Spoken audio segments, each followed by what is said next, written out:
Bonjour, bonjour tout le monde, j'espère que vous allez bien. C'est Hamed LMG, fondateur de trading LMG et formed by the professional trading in JP Morgan.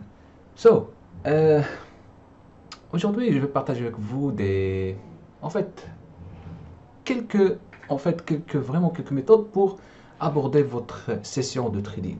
Ce qu'il faut savoir, c'est que, le trading, c'est pas vraiment juste de faire du trading aléatoire, c'est-à-dire on achète, on vend, on achète, on vend, on achète, on vend. C'est pas comme ça, parce que vous savez, si vous ne donnez pas le temps pour prendre une décision qui est vraiment optimale, on ne cherche pas la perfection, mais une décision qui est optimale, donc c'est pas la peine de vraiment trader, parce que vous savez, vous savez, ça, ça me, ça me rappelle lorsque les médecins veulent faire une opération. Et il donne vraiment le temps à ses patients pour comprendre la situation, vraiment il traite la situation comme il faut. Donc, si vous voulez, vous pouvez faire comme les médecins, c'est-à-dire comprendre la situation de quoi il s'agit avant de prendre une décision, d'accord, d'achat et de vente. Parce que c'est pas vraiment jeu, mais c'est vraiment un métier qui rapporte d'argent et en même temps qui est trop risqué. Bien sûr, trop risqué pour les traders novices. Vous savez. Donc, euh, pour vous donner un exemple qui est simple, d'accord. Donc toujours, donnez le temps pour analyser. Donnez le temps pour analyser et de comprendre d'abord la situation. Il ne faut pas précipiter, il ne faut pas vraiment être impulsif. D'accord. Par exemple, en ce moment, on voit il y a ici 200. D'accord. On est au plus haut. Dans ce cas, le détail est positif. D'accord. Attention. Même si vous voyez, regarde, vous voyez ces déséquilibres là, votre émotion, ça commence ça commence à chauffer. C'est-à-dire, il veut vraiment exécuter. Non, ce n'est pas la peine. Toujours les marchés font comme ça. C'est la raison pour laquelle 96% des traders perdent. Donc toujours rester neutre, vraiment, et concentrez bien sur ce qui se passe. C'est-à-dire, cherchez vraiment votre mouvement optimal.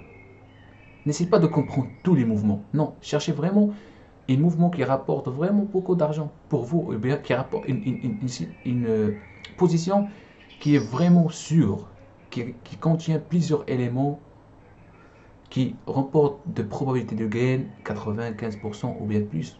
D'accord. Donc, donc alors, un instant.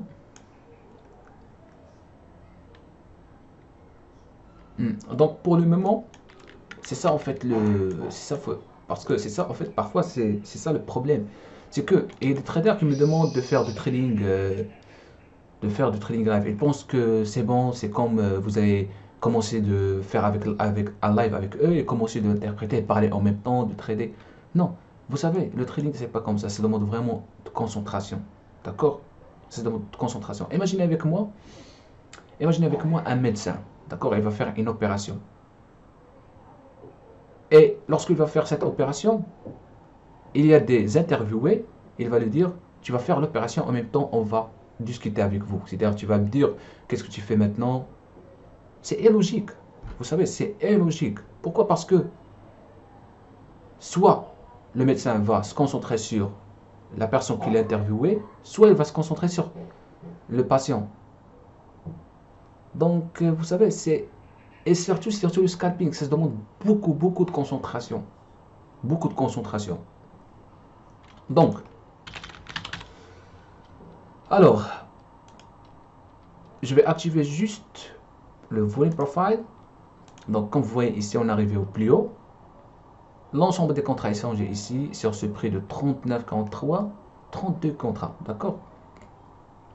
Donc, lorsqu'on est arrivé au plus haut, on a eu une réaction immédiate, d'accord, une réaction immédiate. Alors, donc ici, on a commencé de voir un balance reversal. delta négatif avec un volume de 1246. Bon, par rapport à la session européenne, c'est pas mal déjà. Maintenant, on commence à chercher encore un nouveau, on commence à chercher encore vraiment le plus haut encore une fois. Et ça peut être une bonne opportunité d'achat, d'accord? Donc pour le moment, c'est pas la peine de trader parce que vous savez, ici, au niveau de, bon, à ce niveau-là, on voit il y a des passifs sellers, 201, des passifs buyers, pardon, 202. Et en même temps, en haut, il y a des passifs sellers. C'est-à-dire, on sait qu'on est orange. La même chose, au niveau de poach, c'est-à-dire au niveau de l'activité, on est dans une activité qui est latérale. C'est-à-dire, on observe vers le haut et on observe vers le bas. Alors, ici, on a un séquençage d'ordre. C'est très important. Exhaustion print sur un delta qui est combien? Sur un delta négatif, un volume qui est 2270. Bon, ça, c'est une bonne opportunité. Ça a été vraiment parce que delta positif, delta négatif, c'est une bougie qui est verte. Alors, un volume important, 2000. Donc, ça montre vraiment qu'il y a de l'absorption. D'accord? Et on le voit ici. On le voit effectivement, le point of control commence à râler. D'accord? Mais toujours, il ne faut pas précipiter. Non, maintenant je vais prendre la décision d'achat. Il y a toujours ces opportunités. Ce qui compte, c'est la meilleure décision à prendre. D'accord? Donc pour le moment, on voit que le price encore teste cette zone. Donc, bonne décision pour prendre une décision d'achat ici. D'accord? Je mets mon stop loss 10 derrière le séquençage d'ordre. Parce que qui m'a motivé de prendre la décision d'achat, c'est bien sûr ici, cette bougie, qui représente vraiment une défense énorme pour les acheteurs. D'accord? Donc maintenant, on va voir la réaction tout simplement des acheteurs. Donc pour le moment, on voit des équilibres. Parfait. Il y a toujours de l'activité bataille entre les acheteurs et les agressifs. Au niveau de l'Inside Range 94, on va voir 126, c'est toujours les attaques.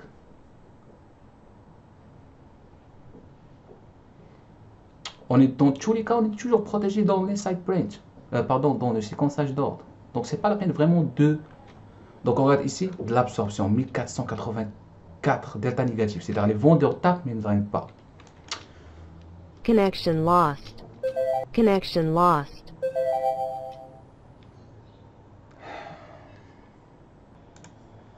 Bonjour, en fait je m'excuse, j'ai un problème de connexion et ça c'est parmi les erreurs de trading. Donc je reprends, ici on voit toujours, il y a encore un séquençage d'ordre qui supporte le marché, c'est très bien. On a eu ce mouvement d'absorption, c'est très bien. Donc ce que je vais faire tout simplement, je remarque ce qui se passe au niveau du marché. Pour le moment il n'y a pas vraiment, donc ici on est arrivé dans une zone dans laquelle il y a eu ce range.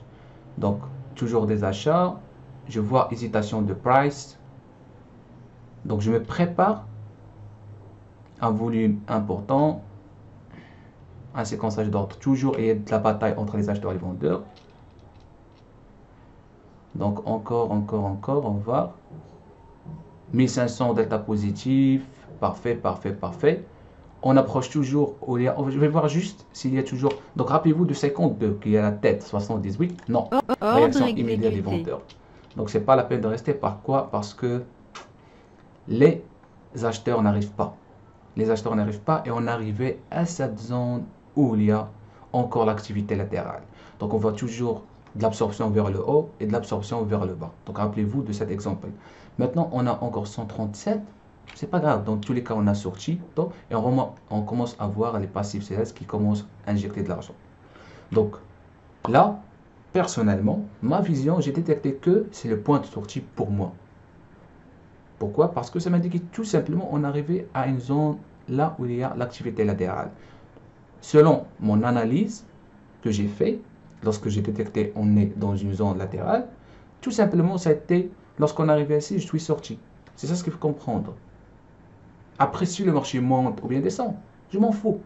C'était mon point d'entrée et mon stop loss qui était serré vers le séquençage d'ordre qui est là avec le exhaustion print. Donc, après, bien sûr, je ne vais pas prendre décision d'achat rapidement et je vais commencer. Non, s'il vous plaît, s'il vous plaît. Le trading, c'est pas comme ça. Maintenant, si vous avez un stylo ou bien un bloc-notes, notez maintenant votre position d'entrée. Analysez-le bien, comme ça on apprend. C'est comme ça le dynamique du marché. Après, vous passez à la partie performance. Vous analysez votre performance. Comment ça a été votre point d'entrée, comment ça a été votre risque, MAE, MFE. Laissez les émotions stabiliser un petit peu et puis analyse encore la situation. J'espère que vous m'avez compris. Sinon, si vous pensez que le trading il y a une stratégie miracle ou bien il y a quelque chose qui va vous donner vraiment le Saint Graal, ne me contactez pas. Je ne suis pas là pour vous donner des astuces magiques, mais tout simplement ce qu'on fait, c'est la lecture logique dynamique du marché. On travaille la psychologie, la compréhension du dynamique du marché, le money management, tout simplement. Donc j'espère que cette vidéo ça vous plaît. Dans tous les cas, on a sorti de quelques gains, 180 $. C'est pas vraiment beaucoup, mais en tout cas, c'est suffisant. C'est mieux. Par contre, si vous êtes cupide, ce sera pas mieux. Soyez sûr de ça. Donc, on se revoit à la prochaine vidéo et merci.